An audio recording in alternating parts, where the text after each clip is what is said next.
базарга барып алып жанталашып 2000 сом акчага ептеп бирдем алып салат кайнатып алалы десек, шундан көрө депутат болбойсуңарбы акча берип? Ар бир депутатка 35 миңден салат кайнатып алгыла деп берет экенди. Bir сезондо.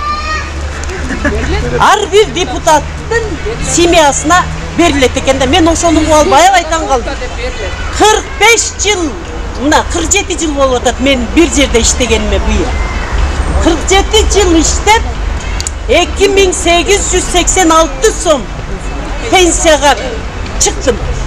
Анан депутат 5 жылдын ичинде келип алып, менин 50 жылдык эмгегим ошолордун бир кенедей мынчалык нерсесине да татып алганына мен таң калам да.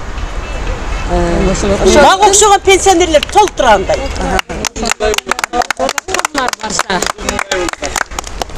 Азыр чындыгында карапайым эл бийлик ишенбей калды. Өзгөчө депутаттарга ишенбей калды. Анткени себеби акыркы 6-чы чакырылыштын депутаттары өзүңүздөр көрдүңүздөр. Бардыгы көпчүлүгү акча менен келишкен. Акчалуулар келишкен. Добушту сатып алып келишкен.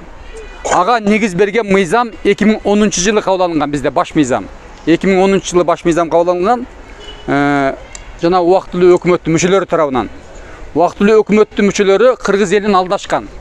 Жанагы 2010-жылдагы революциядан кийин биз таза парламенттик мамлекеттик башкаруу кылабыз деп туруп, конституцияны өзгөртүп, бирок таза парламенттик башкаруу кылбай, бийликтин бардыгын мурда бир адамда президентте болсо, алар партия лидерлерине плюс президентке берип койгон.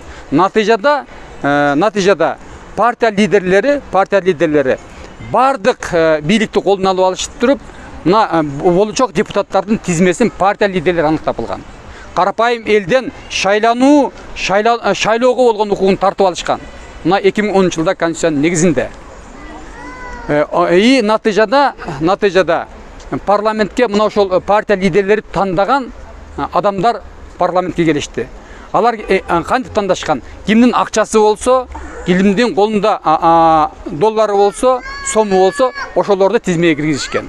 Ошентип туруп парламентке мурдагы 6-чы союздун парламентине жалаң мына ушундай билими тайкы, көпчүлүгү билимсиз атуулардын келип калышына мүмкүнчүлүк түзүлгөн. Азыр эми биз айтып атабыз, мына ушундай көрүнүштү токтотуш керек деп атабыз. Токтотуш керек. Токтотуп туруп, толук түрдө баш мыйзамды өзгөртөлүк дагы, карапайым элдерге шайлоого болгон укугун алып берели деп атабыз. Ошон үчүн жана конституциялык реформага барып, депутаттардын санын кыскартабыз деген биздин урааныбыз да мына ушудан болуп атат. Бул биринчиси. Экинчиси, парламентке жалаң гана мекенчил атуулар келгенде гана Кыргызстандан болот. Бул дүйнөлүк системада ошондой болуп атат. Дүйнө жүзүн карасаңыздар, кайсы өлкөдө мекен деп күйгөн, мекен деп жанын берүүгө даяр мекенчилдер келгенде, ал өлкөдө өнүгүү болуп атат. Ал эми Кыргызстанда кимдер? Чөнтөктүүлөр келип атат, мекенчилдер эмес. Ошондуктан Кыргызстанда өнүгүү жок. Ошон үчүн биз мекенчилдер биригели деп башында чыныгы позициясынан тайбаган, мына Садыр Жапаров, Камчыбек Ташиев менен чогуу жалаң мекенчил атууларды, кыздарды, эжеке карындаштарды бириктирип, мына шайлоого катышып атабыз. Бизде саясий эрк бар. Биз өз позициябызды таптакыр өзгөртпөйбүз. Анткени себеби мына Садыр Жапаров бир мисал боло алат. Садыр Жапаровдун эмне үчүн камалган? Ал Кыргызстанды өнүктүрөм, Кыргызстанды мына ушундай туңуйуктан алып чыгам.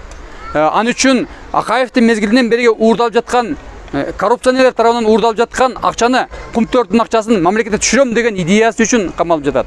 Мына ушундай идеясын көтөргөндө ага бир чамадан акча сунуш кылышкан. Адан отказ берген. Андан кийин аны коркутушту, корккон жок. Жок жерден айып тагып түрмөгө камады. Анда да корккон жок. Түрмөдө отурганда аны кескилеп бычакташты, канжалатып. Анда да корккон жок. Позициясынан таптак өзүнүн позициясын өзгөртпөгөн лидер. Мына ошол лидердин тегерегине жалаң мекенчил атуулдар топтолдук. Биз келсек, Кудай кааласа, жарым жылдын ичинде конкреттүү реформаларды ишке ашырабыз деп айтып атам. Кудай кааласа, ошон үчүн сиздерге чыгып, түшүндүрүп, 5 болобу, 10 адам болобу, 20 адам болобу, чогултуп түшүндүрөлү деп аракет кылып атабыз. тамчыдан көл куралат да. Ошон үчүн сиздер добушуңуздарды беришиңиздер керек. Ар кимиңиздер өзүңүздөрдүн коңшуларыңарга, тааныш тамырларга түшүндүрүп айтыш керек биздин партия жөнүндө, биздин партиянын программасы жөнүндө. Ошондо гана биз жеңишке жетише алабыз. Антпесек, биз өзүбүздүн Кыргызстаныбызды жоготуп алуу коркунучунда турабыз азыр.